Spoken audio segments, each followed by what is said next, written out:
Hello everyone, welcome to bioverse life sciences. आज हम पढ़ने वाले हैं Drosophila anterior posterior axis formation का सेकंड पार्ट। लास्ट हमारा जो वीडियो था उसमें हमने देखा था कि Drosophila anterior posterior axis formation से पहले होता है मिड ब्लास्टुला ट्रांजिशन। हमने उसके बेसिक्स जाने थे कि उसका क्या इंपॉर्टेंस है, क्यों होता है। आज का जो वीडियो है इसमें हम देखेंगे कि एंटीरियर पोस्टीरियर एक्सिस का फॉर्मेशन होता कैसे है, कौन कौन से जीन्स होते हैं जिनके ग्रेडियंट के बेस पे एंटीरियर एंड पोस्टीरियर एक्सिस बनती है। तो चलिए स्टार्ट करते हैं।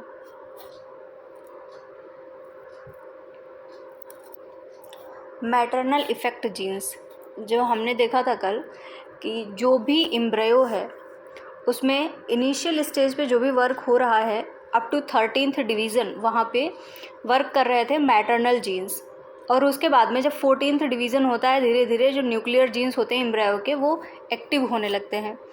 तो यहाँ पे मैटरनल इफ़ेक्ट जीन्स के बारे में हम बात करेंगे। Hierarchy of genes that establish anterior posterior polarity and divide the embryo into a specific number of segments. जो जीन्स एंटीरियर पोस्टीरियर पोलैरिटी को डिसाइड करते हैं, इस्टेब्लिश करते हैं, और एम्ब्रियो को स्पेसिफिक सेगमेंट्स, जैसे कि हमने देखा था 3 सेगमेंट है थोरेक्स के, 8 सेगमेंट्स है एब्डोमेन को, तो स्पेशल जो स्पेसिफिक सेगमेंट्स में डिवाइड करता है वो जो जीन्स होते हैं each with an established polarity and a different identity. हर एक सेगमेंट की अलग एंटीरियर पोस्टीरियर पोलैरिटी होगी, इसकी एक अलग आइडेंटिटी होगी कि ये क्या बनाने वाला है। तो वो जो जीन्स होते हैं, जीन्स का जो हायरार्की ये डिसाइड करता है is initiated by maternal effect genes. ये काम मैटरनल इफेक्ट जीन्स के द्वारा किया जाता है। That produce messenger RNase. अब ये वर्क कैसे करते हैं? जो मैटरनल इफेक्टर जीन्स होते हैं वो मैसेंजर आरएनएज का, एमआरएनएज का फॉर्मेशन करवाते हैं, प्रोडक्शन करते हैं, localised to different regions of the egg. जो ड्रोसोफिला का एग होता है उसमें अलग अलग रीजन में कौन सा जीन एक्टिव होगा, कौन से जीन्स से कौन से आरएनएज बनेंगे, ये मैटरनल इफेक्ट जीन्स करते हैं और अलग अलग रीजन्स में ये प्रोड्यूस किए जाते हैं। तो these mRNAs encode transcriptional and translational regulatory proteins. अब जो एमआरएनए है अल्टीमेटली वो प्रोटीन बनाएगा, तो ये जो एमआरएनए मैटरनल इफेक्ट जीन्स ने प्रोड्यूस किए वो ट्रांसक्रिप्शन और ट्रांसलेशन के थ्रू रेगुलेटरी प्रोटीन्स बना देते हैं that diffuse through the syncytial blastoderm and act as morphogens. ये जो प्रोड्यूस हुई प्रोटीन ये डिफ्यूज़ हो जाती है ब्लास्टोडर्म के थ्रू और ये मॉर्फोजेंस की तरह, मॉर्फोजेंस क्या होते हैं? छोटे छोटे से आप बोल सकते हैं कुछ ऐसे एलिमेंट्स होते हैं जो कि डिफ्यूज़ हो जाते हैं एक से दूसरी जगह पे, और इनका ग्रेडियंट कितना है, कहाँ पे किसका अमाउंट कितना है, उसके बेस पे ये कुछ भी बनाते हैं जो मॉर्फोजेंस होते हैं। तो ये मॉर्फोजेंस की तरह एक्ट करते हैं टू एक्टिवेट और repress the expression of certain zygotic genes. ये जो मैटरनल जीन्स है ये मैटरनल एमआरएनए बना, मैटरनल एमआरएनए से प्रोटीन बन गया, और ये जो प्रोटीन है ये प्रोटीन अल्टीमेटली कुछ ना कुछ चीज़ों को एक्टिवेट कर देगा, किसी का एक्सप्रेशन बढ़ा देगा, किसी को रिप्रेस कर देगा, और अल्टीमेटली ये जाइगोटिक जीन्स को एक्टिवेट कर देगा ताकि जो एम्ब्रियो है, जो जाइगोट है, वो खुद से अपना रेगुलेशन कर पाए। यहाँ पे आप देख सकते हैं ये जो डायग्राम दिखाया गया है इसमें आप देख रहे हैं मैटरनल इफेक्ट जीन्स हैं। इनकी जो पोलैरिटी होती है वो साइटोप्लाज्मिक होती है, क्योंकि जो मैटरनल जीन्स होते हैं ये मोस्टली साइटोप्लाज्मिक ही होते हैं। ये वर्क करते हैं एज अ मॉर्फोजन ग्रेडियंट। छोटे छोटे से कुछ एलिमेंट्स हैं, कोई फैक्टर्स हैं जो कि आगे जाके जाइगोटिक जीन्स को एक्टिवेट कराते हैं। जाइगोटिक जीन्स में आते हैं gap genes, pair rule genes, segment polarity genes and homeotic genes. ये सारे जीन्स रिस्पॉन्सिबल होते हैं जाइगोट के अल्टीमेट डेवलपमेंट के लिए, जो कि एक्टिवेट कैसे हो रहे हैं? मैटरनल इफेक्ट जीन्स के through. Maternal effect genes that establish the anterior posterior polarity of Drosophila embryo. अब देखते हैं हम कौन कौन से जीन्स होते हैं मैटरनल इफेक्ट जीन्स जो कि एंटीरियर पोस्टीरियर एक्सिस के फॉर्मेशन में हेल्प करते हैं। तो 2 बाइक्वाइड एंड हैंचबैक, ये 2 हैं जो जीन्स ये एंटीरियर एक्सिस को बनाने में हेल्प करते हैं, और नैनोस, काउडल, ऑस्कर, टॉर्सो, टॉल, ये जीन्स ऐसे हैं जो कि पोस्टीरियर एक्सिस के फॉर्मेशन में हेल्प करते हैं। तो ओवरऑल एक्सिस का फॉर्मेशन होता कैसे, हमने देख लिया कि कौन कौन से जीन्स यहाँ पे काम कर रहे हैं, वर्क कौन कौन से जीन्स कर रहे हैं, लेकिन ये कैसे वर्क कर रहे हैं वो देखते हैं।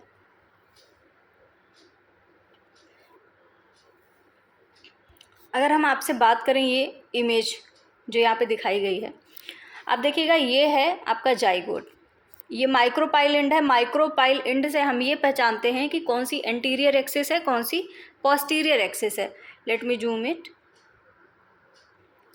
अब यहाँ पे आप देखिएगा ये आपका जाइगोट है, आपको दिख रहा है, ये माइक्रोपाइल एंड है। इससे हमने पहचाना कि ये हमारा एंटीरियर एक्सिस है और ये है पोस्टीरियर एक्सिस।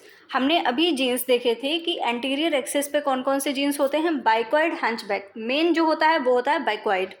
और पोस्टीरियर एक्सिस में नैनोज हमने देखे, बहुत सारे नैनोज, काउडल, टॉर्सो, टॉल, बट जो मेन है वो है नैनोज। ये न्यूक्लियस है। अब आप देखिएगा यहाँ पे फर्टिलाइजेशन के बाद में क्या होता है, न्यूक्लियर डिवीजन्स होते हैं, जो हमने लास्ट लेक्चर में पढ़ा हुआ है कि 13 डिवीजन्स होते हैं। 13 डिवीजन्स कैसे होते हैं कि इसमें सिर्फ न्यूक्लियस का डिवीज़न होता है, कोई भी सेल नहीं बनती है। आप देख सकते हैं यहाँ पे कोई भी सेल वॉल नहीं, यहाँ पे पर्टिकुलर सेल नहीं बनी हुई है, सिर्फ न्यूक्लियस का डिवीज़न हुआ है। तो यहाँ पे एंटीरियर एक्सिस में ग्रेडियंट होता है बाइक्वाइड प्रोटीन का। देखिए आप इनिशियल स्टेज में बहुत ज़्यादा है रेड कलर का और फिर धीरे धीरे ये लाइट होता जा रहा है। तो इसको हम बोलते हैं कि ये जो ग्रेडियंट है बाइक्वाइड का कुछ इस तरीके से है कि एंटीरियर में बहुत ज़्यादा है, फिर धीरे धीरे वो कम हो गया है। सेम ऐसे ही होता है नैनोज प्रोटीन के केस में। नैनोज का जो ग्रेडियंट है वो पोस्टीरियर एक्सिस में बहुत ज़्यादा है और धीरे धीरे ये जो ग्रेडियंट है वो कम हो जाता है।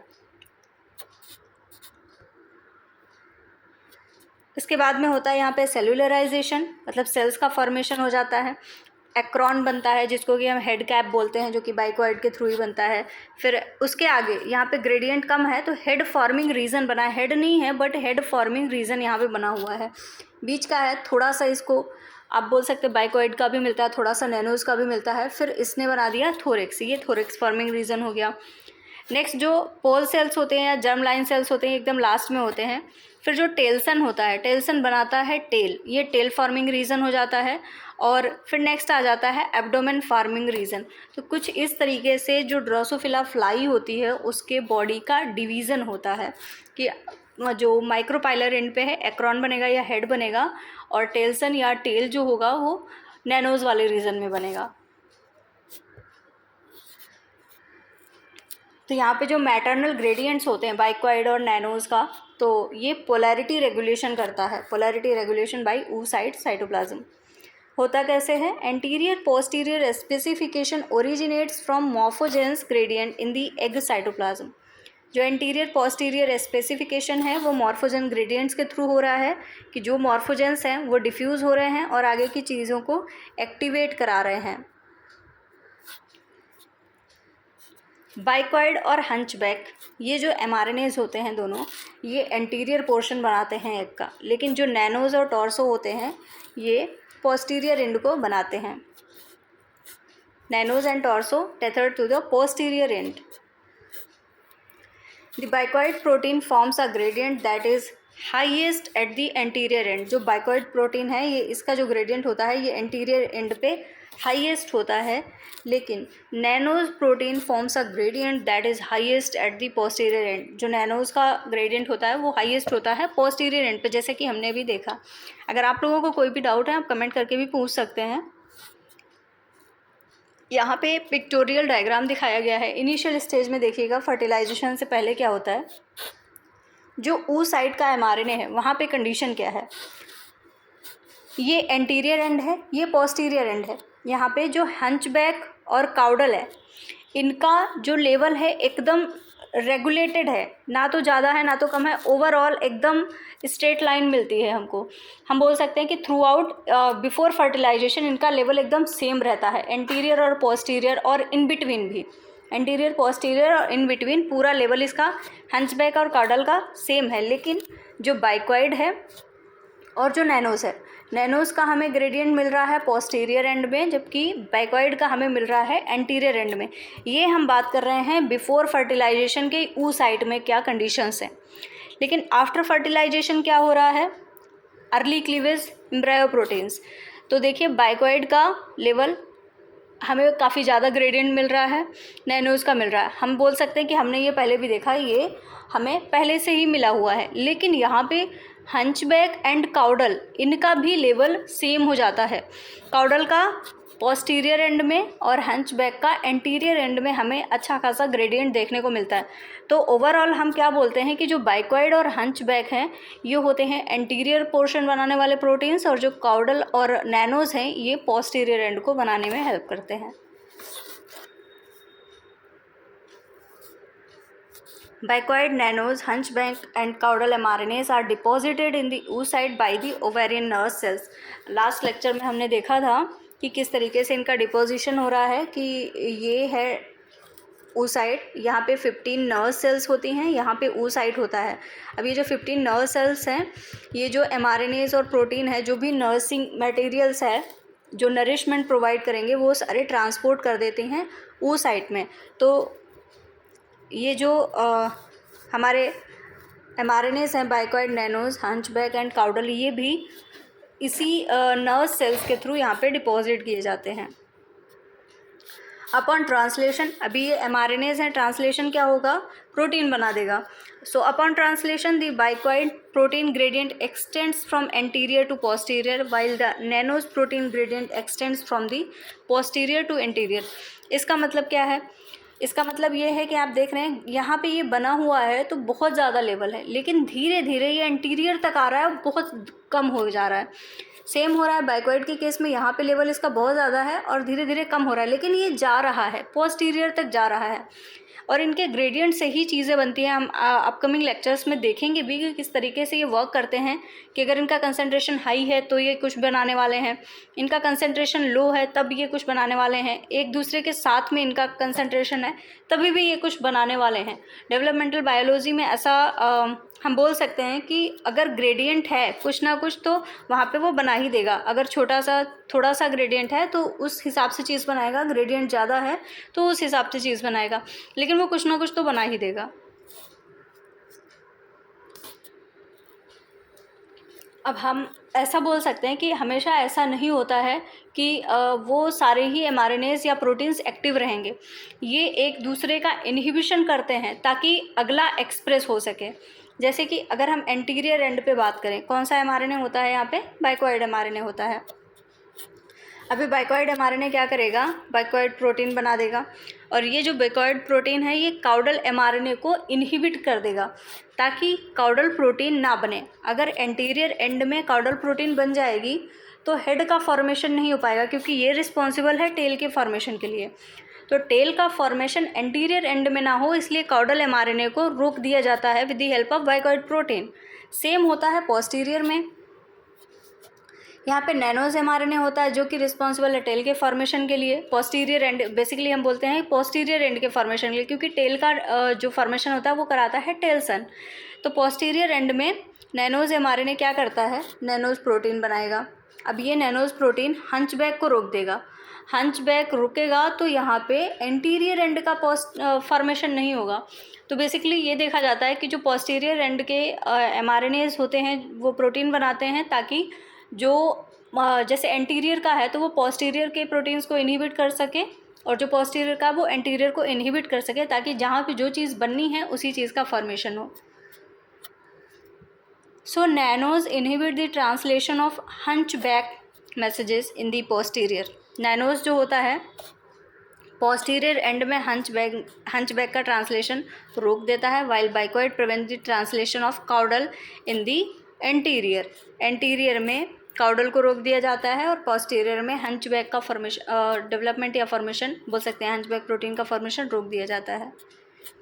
So this inhibition results in opposing caudal and hunchback gradients.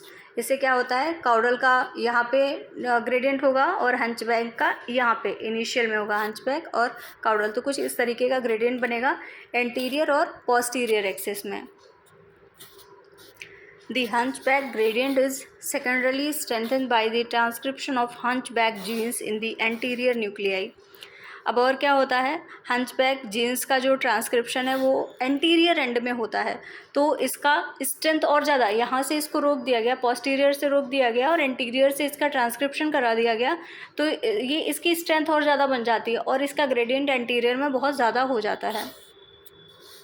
ऐसा क्यों होता है? क्योंकि बाइकॉइड जो है वो as a transcription factor work करता है हंचबैक के ट्रांसक्रिप्शन के लिए। बाइकॉइड जो है वो हंचबैक के ट्रांसक्रिप्शन को बढ़ा देता है, तो ओवरऑल वो पोस्टीरियर में सप्रेस हो रहा है लेकिन एंटीरियर में उसका ट्रांसक्रिप्शन हो रहा है, तो इसका लेवल यहाँ पे बढ़ जाता है।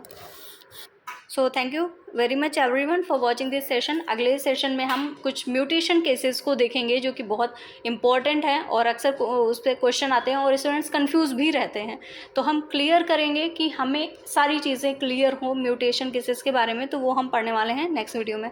तो बने रहिए हमारे साथ। Thank you.